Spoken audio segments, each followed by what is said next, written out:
আজি মই আপোনালোকৰ মাজলৈ আকৌ এটা ভিডিঅ' লৈ আহিছোঁ। বৰ্ণ যুক্তাক্ষৰ শব্দ সম্বন্ধে। আমি সকলোৱে জানো যে অ ফলা আৰু ক ফলাত থকা বৰ্ণৰ সমষ্টি হ'ল অসমীয়া ভাষাৰ বৰ্ণমালা। ইয়াৰ অ ফলাত থকা বৰ্ণবোৰক কোৱা হয় স্বৰ বৰ্ণ আৰু ক ফলাত থকা বৰ্ণবোৰক কোৱা হয় ব্যঞ্জন বৰ্ণ।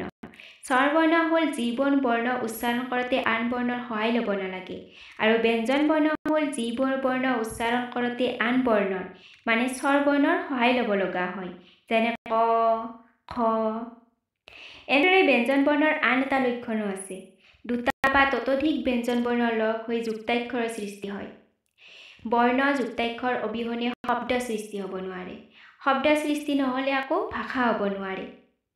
সেয়েহে অসমীয়া ব্যাকৰণত বৰ্ণ যুক্তাক্ষৰ শব্দ এটি প্ৰয়োজনীয় অংশ।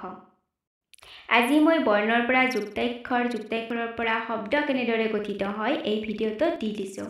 যদি ভিডিঅ'টো চাই আপোনালোকৰ ভাল লাগে তেনেহ'লে লাইক কৰিব, কমেণ্ট কৰিব, ছাবস্ক্ৰাইব কৰিব আৰু ভিডিঅ'টো শেষলৈকে চাব।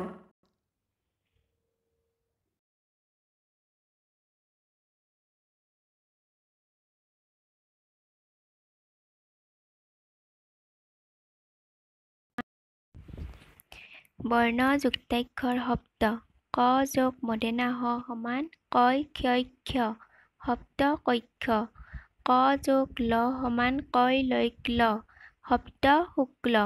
গ যোগ ল সমান গয় লয় ল। শব্দ গ্লানি।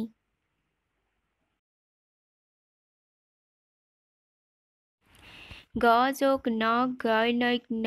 শব্দ অগ্নি। জ যোগ ঞ জয় ঞ ন। শব্দ ঐক্য। প যোগ ৰ সমান পত্ৰকাৰে প্ৰ। শব্দ বিপ্ৰ। শ যোগ ক হয় কচ ক। শব্দ স্কুল। শ যোগ ত হয় তচ ত। শব্দ সস্তা।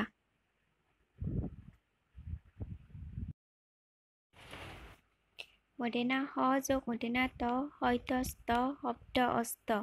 হ যোগ ল হয় লয় ল। শব্দ প্ৰহ্লাদ। মূৰ্ধন্য ষ যোগ প হয় পচ প। শব্দ পুষ্প। ঙ যোগ ক ঙ কং ক। শব্দ অংক। ন যোগ ত যোগ ৰ ন্ত্ৰ। শব্দ অন্ত্ৰ। ত যোগ ৰ তত্ৰকাৰে ত্ৰ। শব্দ মিত্ৰ। ঞ যোগ জ ঞ জ। শব্দ আঞ্জা। ঞ যোগ চ ঞ ছ।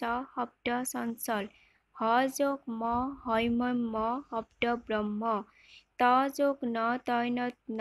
শব্দ যত্ন।